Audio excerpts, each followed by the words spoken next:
Hello everyone. So today I'm going to answer the most frequently asked questions like कि ma'am API score क्या होता है, assistant professors की salaries कितनी होती हैं इंडिया में। तो ये सब आंसर्स के लिए stay tune till the end. API score क्या होता है? API score is academic performance indicator, जो बेसिकली ये बताता है कि आप कहाँ पे स्टैंड करते हैं, specially for the government positions. Private में API स्कोर्स को इतना ज़्यादा इंपॉर्टेंस नहीं दिया जाता है, क्योंकि कहीं ना कहीं you negotiate for the salaries that wage, but government positions के लिए स्पेसिफिकली API स्कोर ही काउंट होता है। अब API स्कोर हमारा बनता कैसे है? तो सबसे पहले तो आपके ग्रेजुएशन में कितने मार्क्स आए हैं, तो वो भी एक्यूरेट मार्क्स के लिए वो एक नंबर नहीं मिलता आपको, उसमें एक मेरा ब्रैकेट है। जैसे कि अगर आपकी 60 to 70% अगर आपकी परसेंटेज आई है इन योर ग्रेजुएशन, तो सपोज आपको 10 में से 7 नंबर मिल रहे हैं। बट अगर आपके सपोज 70% से 80% तक आई है या 80% से ऊपर तक गई है, तो आपको अलग जैसे 9 मार्क्स मिलेंगे या फुल 10 मार्क्स मिलेंगे, लाइक दैट। तो डिपेंड करेगा कि आपके ग्रेजुएशन में कितने मार्क्स आए। नंबर 2, आपके पोस्ट ग्रेजुएशन में कितने परसेंटेज आई है। Again here also we have those brackets. So if you are following like above 80%, तो मे बी आपको एक नंबर ज़्यादा मिल गया उन लोगों से जिनके सपोजिटली 60 to 70% के ब्रैकेट में परसेंटेज फॉल करी है। तो इसका मतलब क्या है? कहते हैं ये लोग कि आपको मिनिमम 55% चाहिए टू क्वालिफाई नेट।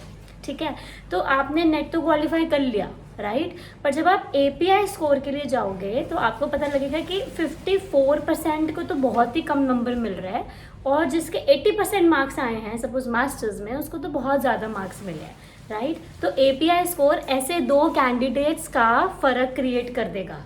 क्लियर? उसके बाद हमारा ग्रेजुएशन हो गया, पोस्ट ग्रेजुएशन हो गया। थर्ड मार्क्स आपके जो लगेंगे वो लगेंगे आपके UGC नेट या CSIR नेट के। अब इसमें भी अगर आपका सिर्फ नेट क्वालिफाइड है, उसमें suppose you are getting 3 marks, okay, and अगर आपका JRF भी क्वालिफाइड है तो again you will get 5 marks.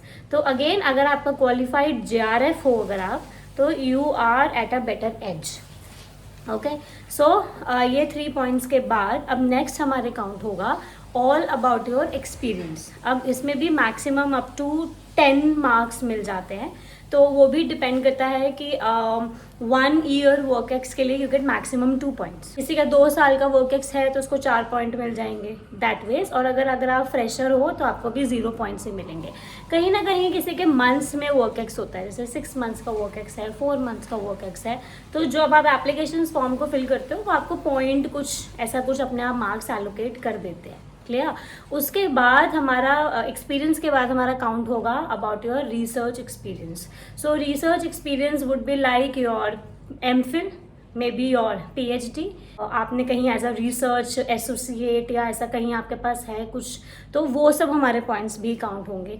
तो जैसे अगर आपको PhD है तो आपको 25 पॉइंट्स मिल जाते हैं। अगर आपका MPhil है फिर आपको पॉइंट्स मिल जाते हैं। ये अब MPhil अब तो वैलिड नहीं है, बट अगर पहले वाला अगर आपने MPhil किया हुआ है तो you will get those points. तो ऐसे धीरे धीरे ये सारे पॉइंट्स मेरे एडअप होंगे, राइट। उसके बाद नेक्स्ट आता है मेरा पब्लिकेशंस। अब इसमें भी आपको 2 पॉइंट्स मिलेंगे फॉर 1 पब्लिकेशन, ओके। अब वो भी वेरी करता है कि आपका UGC लिस्टेड है या स्कोपस है, वेब ऑफ साइंस है, उसके लिए आपको सारी पूरी डिटेल देनी पड़ती है कि मेरा ISSN नंबर ये है, उसका इम्पैक्ट फैक्टर इतना है, आपको ये सब अपने उसमें बताना पड़ता है।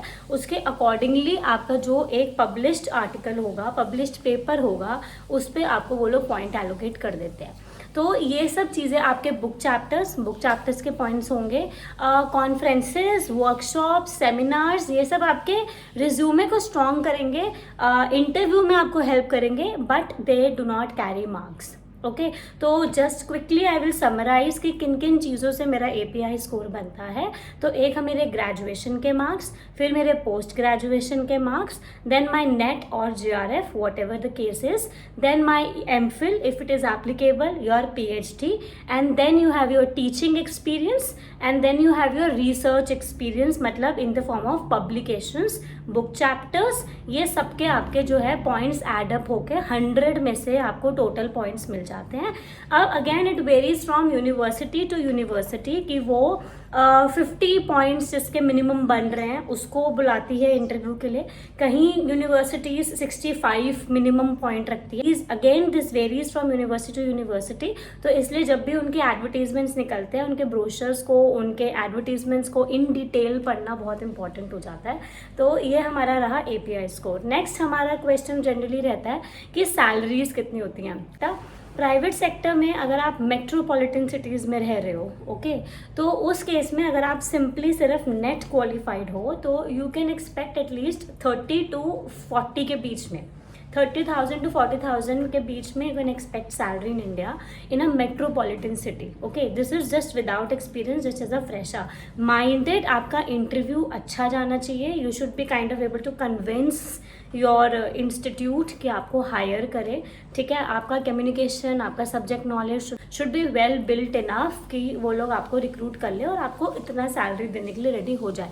मोस्टली इतने दे देते हैं, depending upon how much you can also negotiate and bargain with them. Then अगर आपका साथ में वर्क एक्स जुड़ जाता है, आपका PhD जुड़ जाता है, राइट, और अगर आप प्राइवेट सेक्टर में रहना ही हो अगर आप, तो आप अराउंड 60-70 के बीच में you can easily ask for, ठीक है। 70 से ऊपर मतलब ईजिली फिर ये लोग दे देते हैं, इतना हमारा रहता है। कहीं कहीं थोड़ा प्रॉब्लम ज़्यादा रहता है, तो but don't forget there are very good institutions. And अगर आपके PhD में बहुत अच्छे पब्लिकेशंस हैं फिर तो आप private sector is just booming like anything. तो बहुत इंसेंटिव्स देते हैं on your publications, on your research track etcetera. तो आपकी salaries can also go above 1 lakh. So it is not like कि आप 1 लाख से ऊपर प्राइवेट सेक्टर में कमा नहीं सकते हो। I personally know a lot of people who are earning more than 1 lakh only after doing PhD, right? That is only because of their top quality publications. About the government sector, how much these universities pay, तो it is generally seen कि ये लोग follow करते हैं पे commission, right. अब उस पे कमीशन जैसे करंटली हमारा चल रहा है 7th पे कमीशन। 7th पे कमीशन के हिसाब से जो असिस्टेंट प्रोफेसर होता है उसकी बेसिक पे इज 57,700। अब इसमें भी हमारे कुछ ग्रेड पेज हैं, वो धीरे धीरे as you keep working and you keep associated yourself with that organisation, then accordingly that grade pay के साथ साथ आपका जो सैलरी है वो इंक्रीमेंट होता रहता है। और भी कुछ कुछ बहुत बेनिफिट्स मिलते रहते हैं, you know, HRA, leaves and travels and ये सब आपको साथ साथ में मिलता रहता है। तो मिल जाए तो क्या ही बात है, राइट, सरकारी नौकरी। उसके बाद हमारा, हाँ, ये जो सैलरी है प्रोफेसर वाइज बेसिक पे अराउंड 1,45,000 तक जाता है, which is only basic. But हाँ, प्रोफेसर बनने में टाइम भी बहुत लग जाता है, आपको कुछ रिक्वायरमेंट्स पूरी करनी पड़ती हैं, तभी आप असिस्टेंट प्रोफेसर से प्रोफेसर तक की जर्नी को पूरा कर पाते हो। I have just try to answer to 2 questions in the video, which is कि API क्या होता है, और अगर हम उस APIs को आगे बढ़ जाते हैं तो हमारा सैलरीज कितनी रहती हैं। तो this is the case in India. For more videos stay tuned and I will come up with more content. Bye.